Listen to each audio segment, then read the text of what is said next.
This is Weekend Work on Shade 45. Shade 45's Weekend Work. Coach PR, DJ Love De Niro, holding it down for my bro, Love De Niro. Got a special guest, special guest, my bro over here, Rory. What's happening, Rory? What's going on? I appreciate the special part. I wasn't aware. It's a special guest. You're a special guest, bro. I'll take it. Because I've never really met you really like person, like hang out, whatever. But we have mutual friends.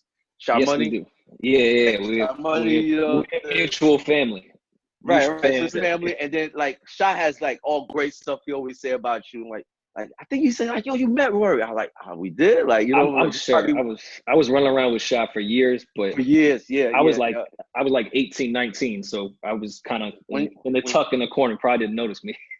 Yeah, so tell me about that when you came in the game. Like, how did you come into the game when you came in with Sha, right? Or was it with Sha? Yeah, well, so I started interning at Def Jam when I was 18 or 19 in the video promotions department.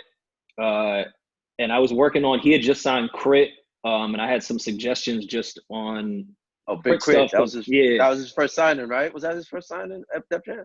I think for New Act, for New Act. For New Act, right, yeah. Then he went to Titty Boy, which is 2 Chainz. Right? I suppose a New Act in rebrand. Right. Titty Boy, 2 Chainz.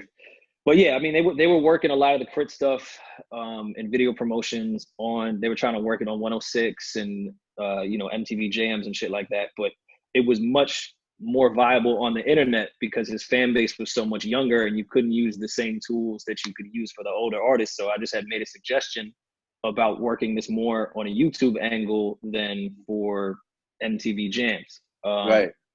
And I think Shipe's there and Sha was there and it was just like, all right, come rock with me. And it was kind of history after that. So your first building you worked at was Def Jam. First one. Introduction straight into the music business. That's great. And that was a great experience, right? It was an amazing experience. I mean, it changed my entire life. Thank God I'm still cool with so many people to this day that helped me out at such a young age. So, forever indebted to Def Jam, even though I give them a lot of shit now and how they move. Who doesn't? It's just all out of love because I do love that place and owe a huge debt to it. Right. So let me ask you a question now. All right. So after Def Jam, how did you get into the whole podcast, business with Joe Budden? How did that happen? So I was working for a company by the name of By Any Means with a gentleman named Aristotle. And we were doing a lot of marketing stuff, a lot of video production stuff, a lot of content stuff. We're actually working with Kevin Lyles at KWL, his management company. We were sharing our office space. So we had an opportunity with Karmaloop, I want to say, for Joe's maybe third album, No Love Lost, which we did a bunch of content for with Karmaloop. And I produced a video for him. And we ended up just getting cool, off that video and that week of shooting and just stayed cool. And we would always have these conversations that just felt like, yo, we should be recording this. Like, this is a really important thing that people need to hear. Your vibing, all that vibing you did. Yeah, I mean, we got a chemistry. Everybody does it. Everybody always talks shit with their friends, debates with their friends, whether it be at home, barbershop, at a party, whatever. Friends just do that. Joe had already had this idea that he wanted to do a podcast. So he started and then we just kind of ran from there. That's dope. Now that you did doing the podcast, we got a lot of people doing a lot of podcasting now. You guys become huge, Drink Champs, and for everybody, like I got ones. Like everybody has a podcast now. Do you think the new mixtape? It's a new mixtape. You think at some point, like the podcasting becomes like, because it's like I'm even looking at athletes. Like every athlete has a podcast. Damn near, it seems like but they want to do a podcast, right? Now you have a whole lot of artists that's doing podcasts. You think at some point it's like, come on, bro, it's too many? I mean, I don't think it's any different than anything else. Back to like the mixtape example, or like when everyone had a T-shirt company at one point. Like everyone just kind of goes through these fluctuations, if that's even a word, of how they do things and they kind of follow the trend, and that's always going to happen.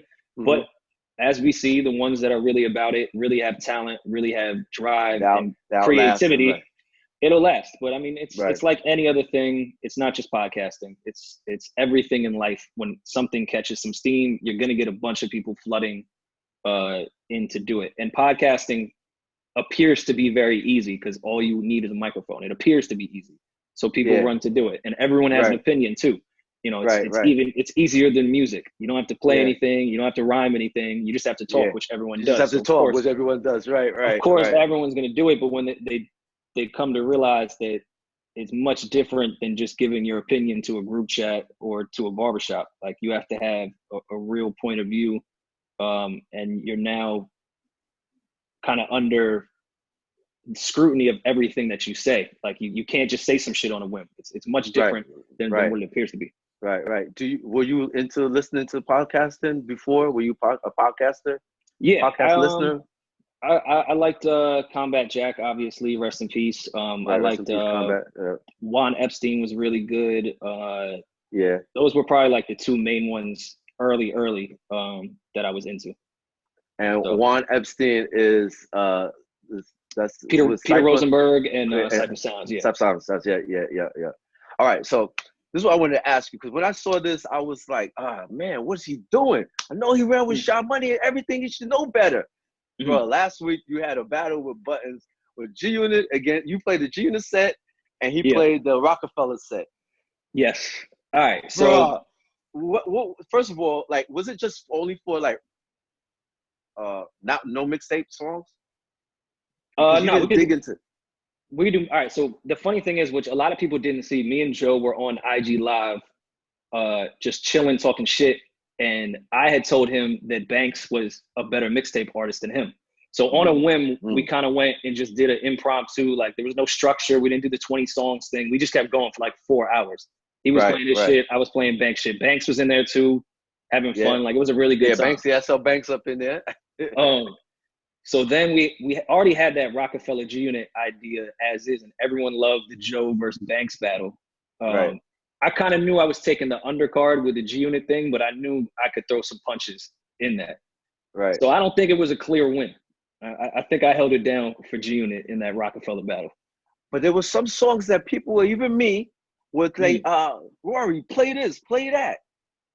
I didn't hear those songs. Like, I didn't hear the songs from Massacre. I think you could have went into Massacre, you know?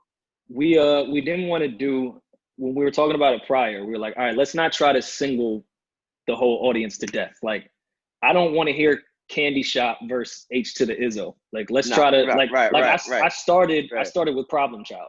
Like, I was trying to go with shit that would be more entertaining to the actual music listener rather than, all right, who could play what singles? Who could play the best singles? So we tried to do that, and the Massacre has so much of the fucking most popular records ever. In my hood, I was thinking about starting with, but I went with Problem Child instead. Problem Child instead. Massacre has some hot joints on there, and so did Get Rich or Die Trying. Curtis, how did you feel about Curtis? You didn't go into Curtis too tough. Here's the thing. I love Curtis. We talked about this on the podcast. I feel like I'm the last person that still loves Curtis, but again, I wasn't going to play AO Technology against. That's what I was trying to say. Like, that Curtis wasn't like his typical 50 Cent album to me. It was but it still had. I'm trying to think. I'll Still Kill was crazy. Man Down is crazy. Of course, I Get Money, the single. Straight to the Bank was great. Fully Loaded Clip. Like, it's a good album. I think it got so overshadowed by that marketing plan of him going against Kanye West, and Kanye West putting out Graduation, which ended up being such an iconic album to the decade. It kind of took away from how dope Curtis was. Mm-hmm. I think that was the change to me. Why Curtis is not brought up enough. That was the change to me when, like, I don't want to use the word nerd, but like when nerd rap started to take over more, when Graduation beat 50, it went from more of the popular. When the shift happened right there? The shift happened to me, at least. I saw the pants getting tighter, the content changing, the type of artist being signed changed. Like, Graduation against Curtis really had a pivotal moment in hip hop and how people were rapping. That's true. That's a good point. That's a great point. Who do you listen to now? Rap wise for this year, The Price of Tea in China, the Bodie James and Alchemist Project is probably my favorite. Your favorite joints right now? Yeah, this kid from I want to say Syracuse, Stove God Cooks. His name is funny, but that reasonable drop shit. It's one of the best albums out right now. West Side Gun's album that just came out, I really love. I think it's his best something project. Paris, right? He said, "Yeah, that's dope. That's dope." Yeah. A Boogie's album was good from the younger generation. And then R&B wise, Division album was really good. This kid Levin Kelly just put out a project on Friday that's great. 070 Shake is dope. Kiana Letty, Thundercat. That's 2020 has had some good shit to me. Had some good shit. Now I know Joe is more of like, he's like a hip hop purist, right? And you're more of a younger crowd guy. Yeah. You guys go head to head. Like every time you play music, he's like, come on, bro. Like. I mean, I'm still a purist to some degree, but a younger one. I think he just doesn't. Yeah, he doesn't appreciate, I think, my generation icons the way he does with his. Like, who's your generation icon? Who's your generation icon? I would say Kanye would be that. Back to the Kanye thing. I don't think our debates always end with something to do with not realizing the impact Kanye West has had on rap culture. Right. Rap has music. a big impact. Yeah, and I think the older generation may not see it the same way we do, who was 14 years old when College Dropout came out. It's a different experience. Mm-hmm. Yeah, Kanye definitely did. As far as somebody that you would never put into your playlist. So just somebody that straight up wouldn't put my playlist? But yeah, out of this generation now. Oh, I mean, here's the thing with that type of question. With streaming now, it's so easy to avoid shit you don't want to hear, which I love so much. Like, when we had to like rely on the radio to listen to our music, or even, the CD store, what was in the front of the store. I can avoid everything now. I don't even know who I would put on my playlist because I don't. Streaming has allowed me to just pick what I want to pick. Like, all right, so who are you getting off the dance floor with then? Or who you're not working out to then? If it comes on like your workout is just fucked. Anything with the Lils these days, I can't take it. A lot of Littles, right? I'm with you on that. I'm Yeah. I'm good with that. And a lot of Littles, I'm good with that. You know what I'm saying? Especially if they're like 6 feet tall and they still little in the middle 20s is still little. Like, oh, come on, bro. So what's the plan for Rory now? As you know, podcast, you got a podcast going on. See, you want to try to be a model or anything? But like, I don't know. I see it. It could come. It's not too late. Yeah, I see it happening. What's the plan for Rory? I mean, the plan now, I just started managing a group by the name of Emotional Oranges.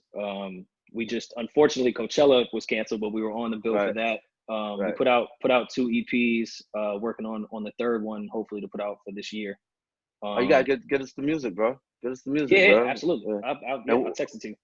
Yeah, send me music, bro. We were just happy to play it on here. I'm sure that you're gonna say they're dope, though, right? Well, what would you put them, with? What other group or what other, artists would you put their music with?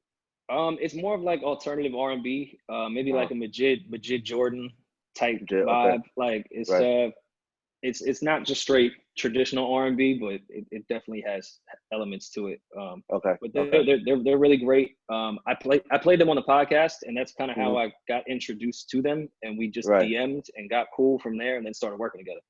And started managing them. Besides the management, anything else? I'm working on a project, which I can't speak too much on yet, just because the T's are not crossed yet. But I'm working on a compilation joint right now. Similar to what mixtapes were to rap, this is going to be to R&B, as far as the compilation goes. So that's something I'm working on now. About a year now. So Shaw Money just dropped his album too. It's like I saw that. Yeah. Chain on the bike. Chain. Chain on the bike. You got that. That was dope. So something similar to that. I mean, Shaw obviously produced all that, and I'm not in the MPC, but definitely executive producing this compilation, and hopefully I can talk about more of it soon. Okay, now that we all been quarantined, how are you handling the quarantine? I know you're doing your show inside. Joe is where he's at. How are you actually handling everything? I'm sure you're being safe. Yeah, been locked in this crib. I'm not trusting anyone out there. Even with the mask shit, I'm cool. You're cool, right? Yeah. No, I've been trying to stay active, you know, doing the home workout thing, trying new shit, reading. I did yoga for the first time. I meditated for the first time. I'm trying new shit. Trying to do different shit for yourself, right? Mm-hmm. And get yourself Rory back.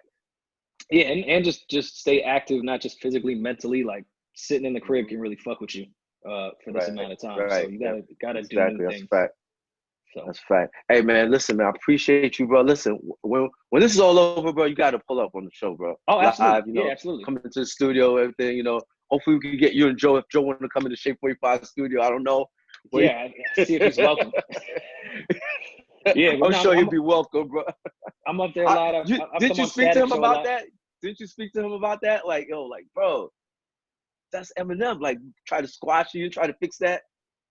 I mean, there wasn't much to fix. I mean, they're both gonna feel the way they feel. I think that whole thing was really blown out of proportion. Like, if you go back, and I'm not here to sit here and defend Joe on that, but I will say what happened. He didn't say anything bad. People took headlines, and I'm sure that's what M read. Like, he never said his shit was trash or M is trash. Like, it was never that. Right. He just wasn't feeling it. He just wasn't feeling it. And he was doing his whole media thing, I guess, you know, because that's what we're in it for, right? Mm-hmm. We're here to critique and do what we do, you know, be a little bit judgmental. Sometimes we could be too judgmental, whatever, you know. I mean, as long as you're not disrespectful about it, I don't think that there's anything bad. Of course, an artist is going to be an artist. You put yourself out there and people judge it, and it sucks. Right. It's not the result you want, but I mean, that's part of the game. But I'll leave that to Royce to fix that. Let Royce do that, right? That's a Royce job. That's out of my lane. Thanks, Rory, man. Thank you. Appreciate you, bro, man. Appreciate you, man, on the weekend work, bro. Be safe, bro. You as well. Thanks, guys. Peace. The Bad Boys of Radio. Bad boys. What you gonna do? They're taking over the airwaves. So turn your radio up. Weekend work is now on.